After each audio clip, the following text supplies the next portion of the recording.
Phil, great to have you here today. Thanks, Fiona. Lovely to be here. I'll just give a bit of a recap on how we met you and ended up engaging the services of Alexander and Spencer at the time, where you were a partner. I was 4 months pregnant and I just finished reading Robert Kiyosaki's Rich Dad, Poor Dad. And one of the key things I took out of that book was the absolute critical need, if you're in business and you want to be successful, is to have a great financial advisor.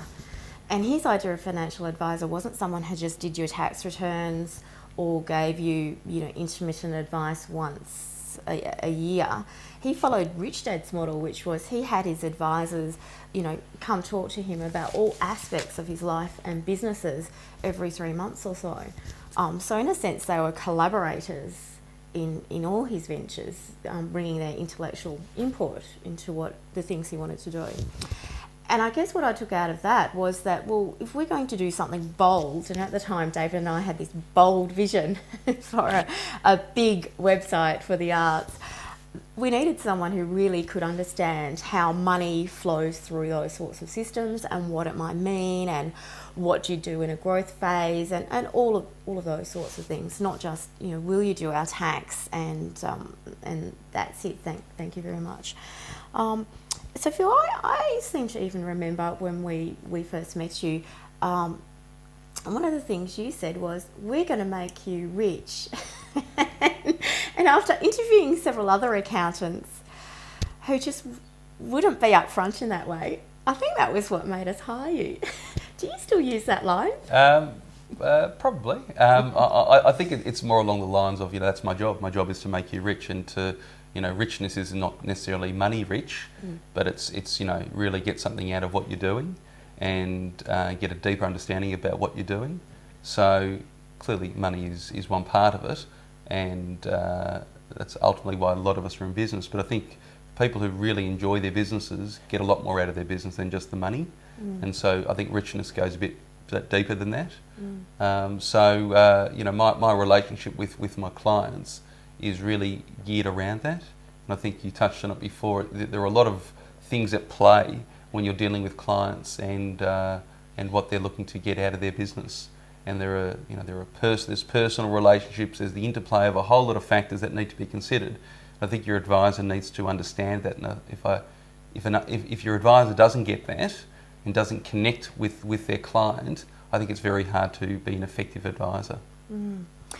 Well, we went for the hunt for that effective advisor, and we've been totally happy the whole time, because I think,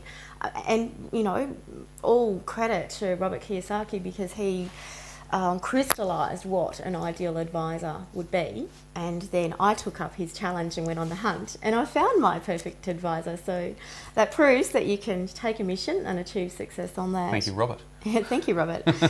Phil, I remember in those early days we had lots of discussions, and one of them was around just how you could apply the online portal idea that we were doing or seeking to do with Arts Hub with the accountancy area. And we did talk a little bit about whether or not you'd ever need or want to provide that interface to your clients. And I think we decided at the time, well, not really or not now.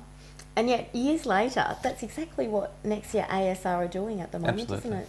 I mean, the world has changed a lot in that sort of, 9 or so years, 9 or 10 year time frame.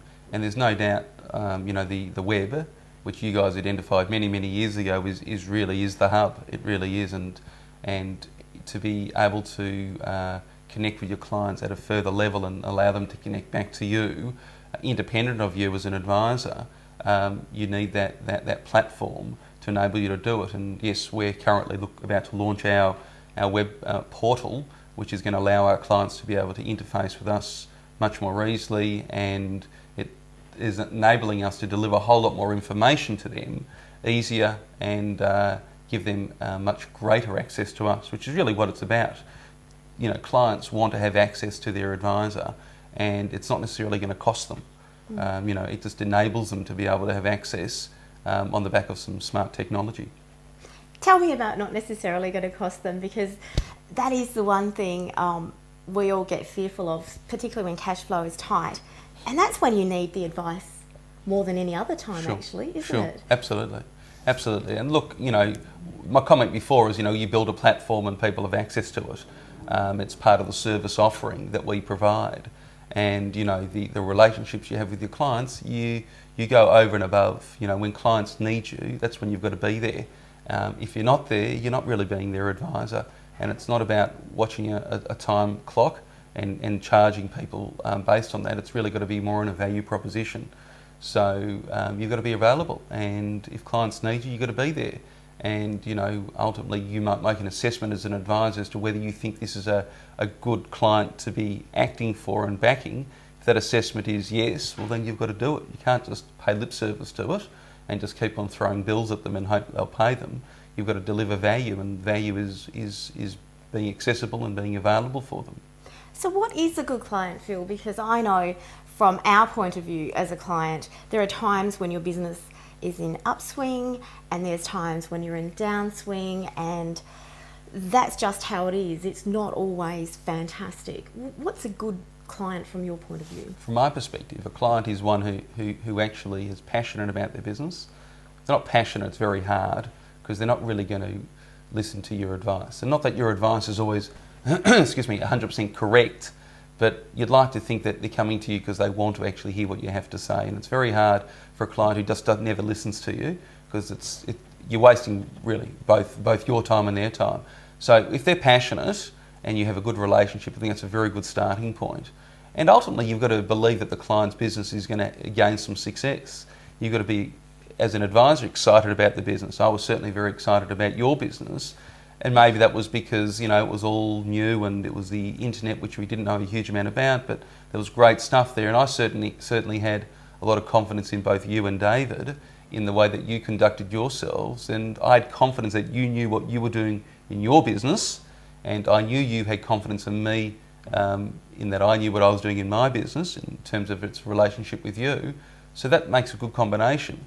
If there isn't confidence there between the two parties, I think you're going to struggle.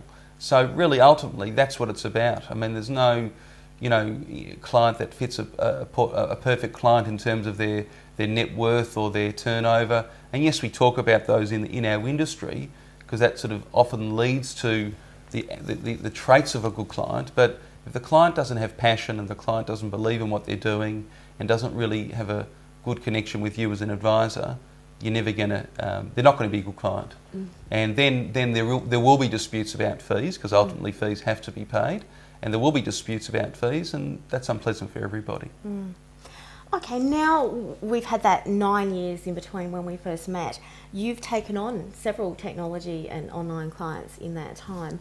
What would be the 1-3 things that you would say, universal things, that they should avoid at the startup?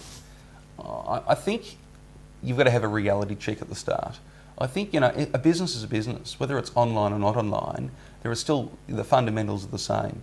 You need to have a clear plan about what you're trying to achieve. So if you don't have a plan and you're just sort of out there having a bit of a stab, that's okay, but I don't think you're at a business level yet. You're really playing. It's dangerous just to be out there unless you've got truckloads of money, which most of us don't. You've got to have a clear understanding about what you're trying to achieve, and you've got to do some really good research up front. And that's not to say the model won't change, and certainly with Arts Hub the model changed a number of times, and that was healthy, but it cost. I mean, at the end of the day, it did cost you, and that's just maybe because of the way the internet was at its infancy and there were things that were changing and you were cutting new ground. But I think you have a fairly clear vision about where you want to go and what you're trying to achieve out of it. And I think if you've got that will really help you, because then the fundamentals kick in. You'll do a business plan. It doesn't have to be a 20,000 page document. It's very much a strong supporter of one page short business plan. Just where you want to go to and how you're going to get there. Very simple sort of approach. And then you got to build your processes underneath it. So you need a good marketing plan, critically important, and then you need all the operational support within there. Now that doesn't mean employing lots of people. It might be outsourcing. It might be doing it yourself. But your finance has to be in place. If you're employing people, you've got to have good HR policies. You've got to have innovation. You've always got to be creating new stuff.